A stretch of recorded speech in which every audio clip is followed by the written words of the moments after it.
You are listening to the podcast That's Life in Sweden, or as we say in Swedish, Sånt, livet i Sverige, with me, your host, Lisa Åsimäki.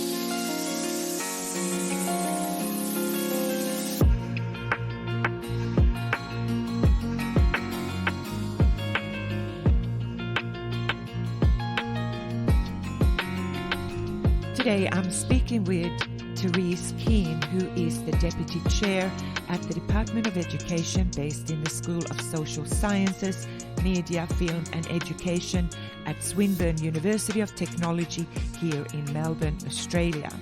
Her passion and many achievements in IT have been acknowledged by her peers, and she has received several Australian, national and state awards.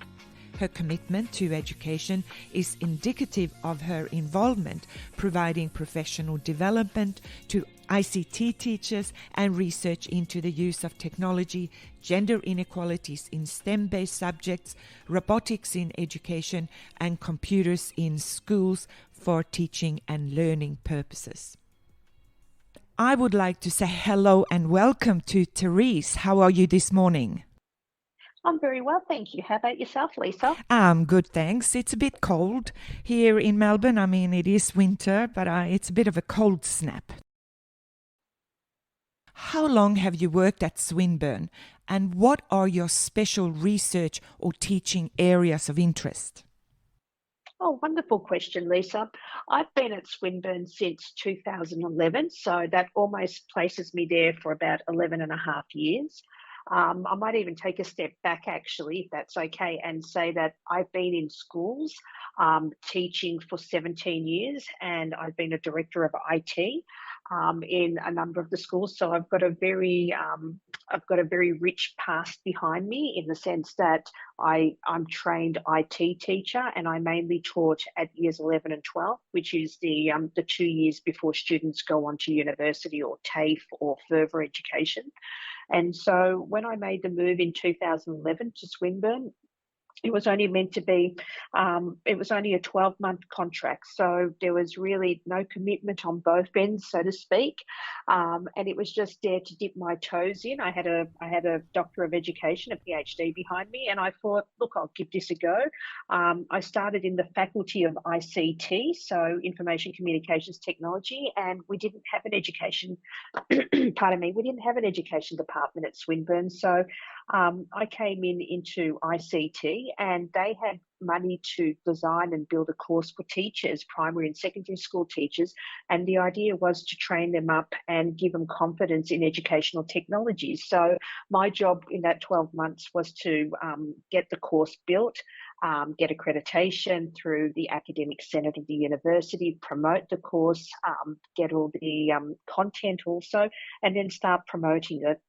So the 12-month position then became a 2-year position, and in 2012 I ran the course, and we had about 8 people who signed up. It was quite an expensive course to get people to sign up, so we ran with that. And unfortunately, in 2013, the university had decided that they were going through a cost-cutting exercise, and so any subjects, more so any courses that had less than 20 in it, had a red line put through it. So it wasn't because of the quality of the course, but it was just a numbers game. So anything that wasn't that didn't have enrollments, despite the fact that it was promised that will take years to build, they pretty much put a line and said, no, that's it. So 2012 was the first and last year that course ran. Wow. And so I was then found another, other things to do to see my contract out. And then I was given a 3-year contract in 2014, where I was going to do engagement with schools and with universities and IT and education. And I only stayed for 1 out of the 3 years of that contract. And then in 2015, the university had built up the Department of Education, and they were going to introduce secondary. So I moved over to education in 2015, and I've been in the department since. Wow. And towards the end of 2016, I became the deputy chair of the department and have been since then. Wow. What a So journey. yes, it's a long-winded explanation to the question you asked. And I'm aware that you've got a second part to the question where you wanted to know, I think, about my areas of interest, my research. And so obviously I've already mentioned to you my background being IT education, so digital technologies. There's many names given to it: computing, digital technologies, emerging technologies. So basically, my area of expertise is looking at how technology is used with young children from, say, preschool right up to year 12. So year 12 is around that 17 years of age, Mm-hmm. 17, 18. And so we look at how technology is used in the classroom, and I look at it from the perspective of parents, from teachers, from students. And some people are very welcoming of technology, some resist it, some see it as a wonderful thing, others see it as evil. So I look at all these sorts of technologies, and I look at it from the lens of how could it be used in a classroom situation, and the risks, and also how can we minimise risks, how can we use it for good. And so things such as projects that I've done with humanoid robots, and also with virtual reality in young children. So these are some of the projects. So they're my sort of special interest areas in STEM, obviously, and promoting STEM in girls. I think it sounds so interesting, and we are, of course, going to touch on some of these areas. But you know what? I have a question. But what made you initially choose to become teacher and choose IT as an area that you obviously now are an expert at? Yeah, look, that's an interesting one because I've gone back to, and I've had this question asked of me a number of times. I really go back to my secondary schooling, where I went to school in a small Catholic girls' school, where realistically back in the time, and it's not that far, back, but the school was really backwards to some extent, and it was all about becoming a housewife and being domesticated. So I learned how to cook up to year 11. So I did 5 years of cooking, and I'm actually a pretty good cook, I've got to say. But sewing eluded me. I couldn't sew to save myself. And anyway, my mum got an A for sewing for me, I must say, in the early years, but I'm not very good at sewing. But anyway, what I should say is that I didn't feel the need to be a housewife, which is what really they were training us up to be, good little domesticated women that would make a man very happy. So what I really, I was in year 9, and computers was this new area, and the school had bought a lab of computers, but they were always locked away, and it was amazing just to get time with them. And I really felt that I could do something with this. I don't know how to describe it, but I was really energized by these machines. I was very much passionate about what's going on inside of them. How do they work? And it wasn't meant to be that way. Girls weren't really meant to be interested. And as I said, it was a small Catholic girls' school, and so they were very traditional. And when I came to year 12, my final year of study, I wanted to study computer science, but the Mm. school wouldn't offer it. And so the only way I could study computer science was if I did the subject at a TAFE on a Saturday, and they tried to deter me, but that didn't stop me. And I thought, no, I'm going to do this. So I went off. I did 5 days of schooling at this girls' school, and on the sixth day, on a Saturday, I did the subject, that year 12 subject, at a Mm. TAFE, along with lots of other people. So I ended up doing computing, and obviously, when again going back to this school, the best people most people could become is a hairdresser, a teacher, a nurse, Mm. the traditional jobs that women did. And as I said, quite a number of them worked in offices, and then they, Mm. Mm. they got married and whatnot. So I guess, that was the best aspiration I could see. And so teaching was really the job I could see in front of me, Mm. and obviously computing. So I married the two up, and even when I went to university, I already knew from the moment I stepped in, I wanted to be an IT teacher, a computing teacher. And one of the disappointments was that they said to me, you can't just be an IT teacher, you have to have something else. You have to come out with two methods. Yeah. And it was like, oh, no, I just want IT. And anyway, I had to do something else. So I chose the less of all the other evils. I chose mathematics. And so I ended up doing computing and mathematics at university. And the ironic thing is that when I did get a job as a computer teacher, I never really taught mathematics. They only wanted my IT. So there you are. all that work for really nothing to some extent. Amazing. Absolutely amazing. So a little bit going back to when you provided professional development workshop in IT for teachers in schools. You know, thinking back, how receptive were teachers to IT then? And do you think this has changed today? Yeah, look, again, a great question. So pretty much understanding the time when I became a teacher in the mid-90s. Yeah. And so in Victoria, in Melbourne, particularly in Australia, the situation was that we were coming into a recession. And so jobs were very tight. It was very hard to get ongoing jobs, particularly in schools. We had a government that had contracts for teachers, and they were getting rid of teachers. So everything was very unsettled. It was a difficult period of time. So when I came into teaching, it was hard to get an ongoing job. And I started off with contracts. So it was a term contract here, half a year there, then 12 months, then 2 years, and then, eventually I got ongoing. And so with the economy contracting, so getting smaller, teachers were not moving from one job to another. And because it was hard to get jobs, people were staying. And so what ended up happening was that you had a band of teachers who might have left teaching or might have moved into something else, but they stayed in the profession. And so they were then having to be redeployed into areas to teach. And there was a lot of demand for computing in the 90s.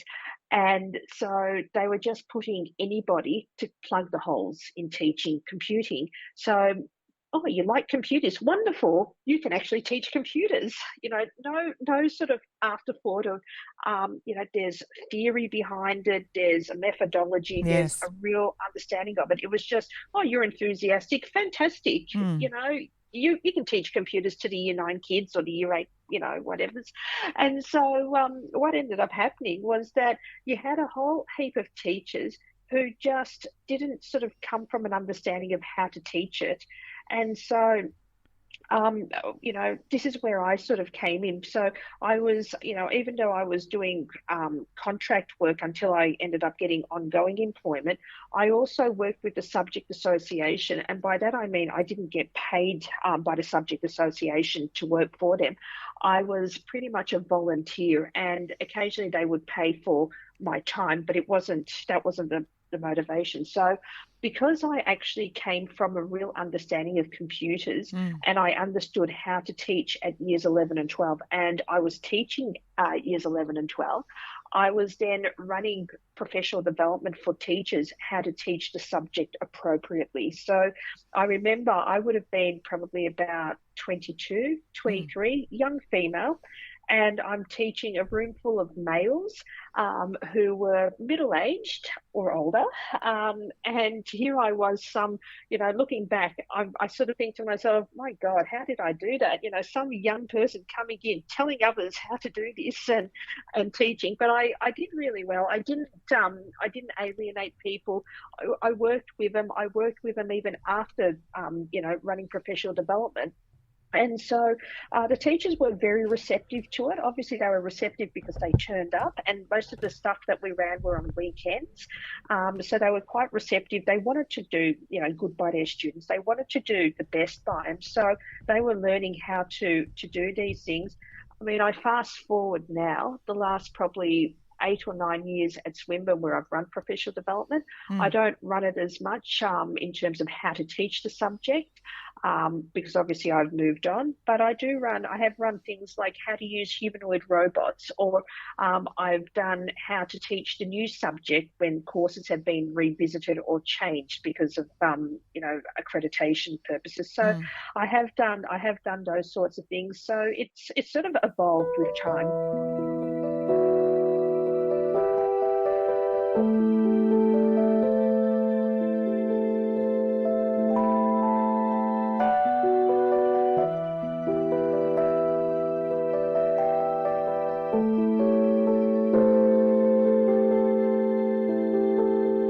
Do you think how receptive teachers are? Did you see any difference? I mean, you talk about you had mainly men that you were teaching. So what happened so what happened to female? Unfortunately, and it still is to this day, IT is very much a male-centered, industry. And so, when you look at the figures now, 1 in 5 people are women who do IT as a tertiary course, and in the workforce it's somewhere hovering around the 20% mark in terms of women. So IT is very much, and was and still is, very much a male-centric industry. So how do you change it? Oh, look, I wish I had the answer. I'm doing a lot of research in this area, and there's been a lot of research done in the past, but no one seems to have the right answer. I mean, there's getting role models, but that's only one part of it. It's getting girls involved, but getting girls involved at a level where they're at a younger age. So in terms of, we know that the literature says that girls between grades 5 and year 8, that's where they, and even boys I should say, that's where they start thinking about their careers and what they want to be. And this is where they get exposure to things. So, exposure to, say, computer programming, exposure to robotics, exposure to role models. If they can see what field is about, they can have some understanding. But this is a very compounded area as well, because if you take a step back, we have a national curriculum in Australia, which is obviously called the Australian curriculum, and we have a unit that is called digital technologies, which is a compulsory unit, but it's only taught for a very small amount of time. And I'm gonna look at the primary school teachers, for example. The primary school teachers who become primary school teachers, they're not necessarily computer scientists. They don't have a background in computing. And the course requires a certain amount of understanding of how to create algorithms, what goes on inside a computer, and also how to program. And if teachers aren't comfortable or don't know how to do this, then that insecurity is passed on to the students, and that love is not there. So we do have an issue in terms of developing teachers' confidence in that area of technology. And, if we're going to go to technology, why stop there? Why don't we do it for science, technology, design and mathematics? So why don't we do it for the whole STEM, the 4 STEM areas? When you talk about the confidence, lack of confidence, it sounds like there is still lack of maths confidence among teachers. Absolutely. So it's not, as I said, it's not just the IT, it's the mathematics. And a lot of the primary school teachers, they haven't necessarily gone on to university to do a science degree or a mathematics degree. They've done a very generalist course, and then they're expected to teach specialised areas, which they don't necessarily have the background for. Thinking about the projects that you are working on, can you share some of the current projects? Yeah, look, there's one in particular, actually there's 2 that I can think of that really, I think, step beautifully in terms of what we just talked about. So one of the projects is about primary school teachers and STEM. And so again, it's about building that confidence for primary school teachers so that they are confident to teach the sciences, the technologies, engineering and maths. So I've received some funding from a wonderful philanthropy organisation, and what they did was they provided money so that we can actually do this, as in build a hub.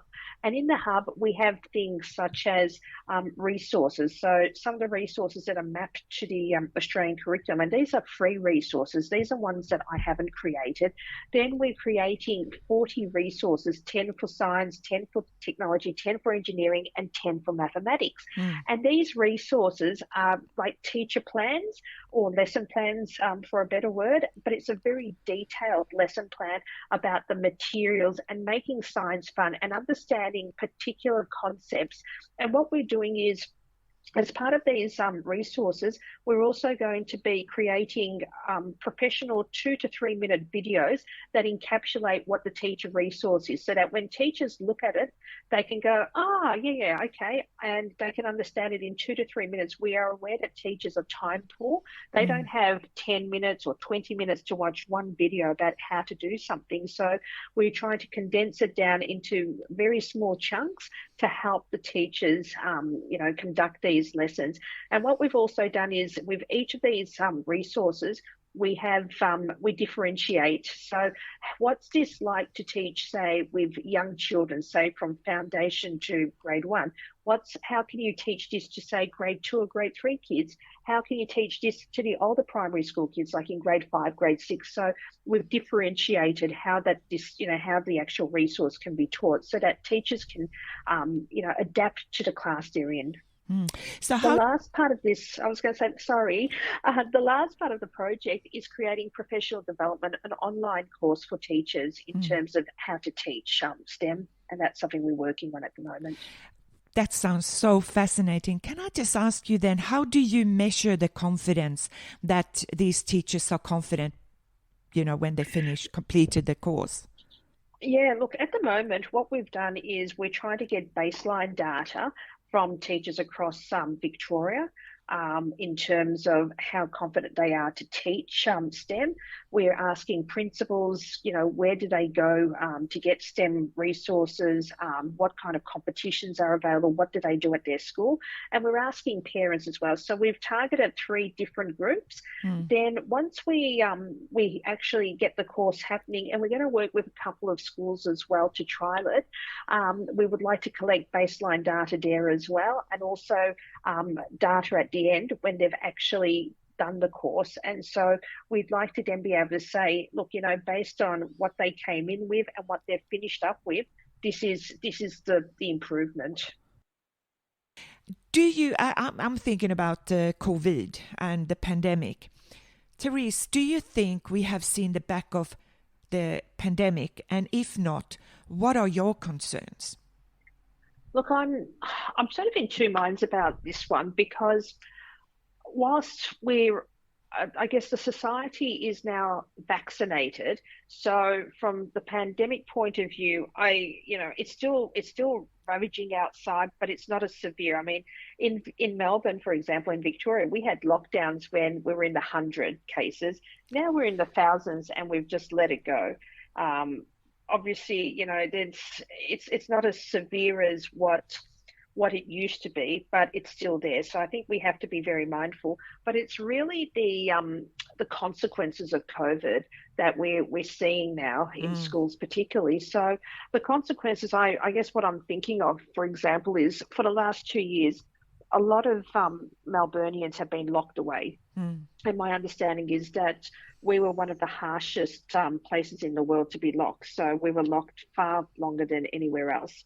And so by being locked away, and when I mean locked away, you weren't able to socialize with people, you weren't able to go out to restaurants, things like that. And so humans, being social creatures, did not interact with one another closely as what we normally do. So things like the flu, common colds, things like that, they were dormant because it wasn't being spread, because you were really confined to your own household. So now that we're sort of moving into winter and it's really cold and wet, we're finding that people are getting sick more often, not necessarily with COVID, but they're getting the flu, they're getting colds. They're just getting things that we haven't seen for the last 2 years. And this is particularly hitting classrooms. My youngest daughter was telling me that half her class were away, and I said to her, "Do you think they had COVID?" And she shrugged her shoulders and said, "No, I think they've just got a cold." And so, when half the class is away and a teacher is away, because a lot of the teachers aren't there either, they're sick or they're got household contacts that aren't very well. It's becoming a case of how does society function? Yes. How does a school function? And we've heard about schools where they're collapsing a couple of classes together so that they can maintain students coming to school. But then you've got to say, well, if you're collapsing classes together, you're putting heaps of students together. Isn't that also a super spreader way of getting colds and flus if people are unwell? You've got parents who are, have had enough of having disrupted work lives as well. And no doubt there'll be parents who will just say, "Oh, look, don't worry about your runny nose, just go, you'll be fine." Going back to what it used to be. And then you just don't know that other people are catching things. So I think it's more the byproducts of COVID now that we're seeing, and the disruption that's having, in particular in classrooms and in schools, and the lack of, I guess, emergency teachers, and just having that mobile workforce ready to sort of come in. So whilst the kids are not being disrupted from COVID, I think there's disruptions in classrooms through the byproducts. So what impact do you think COVID has had on higher education, and especially student teachers in their year, and who may have missed out on, for example, professional experiences in schools? Yeah, look, I think COVID has really been difficult for many higher education institutions, and particularly I'm thinking of the Victorian context where university was pretty much online. Students couldn't come in because of the lockdown, the severe lockdown. But if you think about teachers, as in service, sorry, not in service, pre-service teachers, particularly those who are doing a Master of Teaching, a 2-year degree, and they have a condensed or intense teaching schedule where they might have 3, say, rounds of teaching rounds. Their first, and some of these students would have started in 2020 when COVID first began.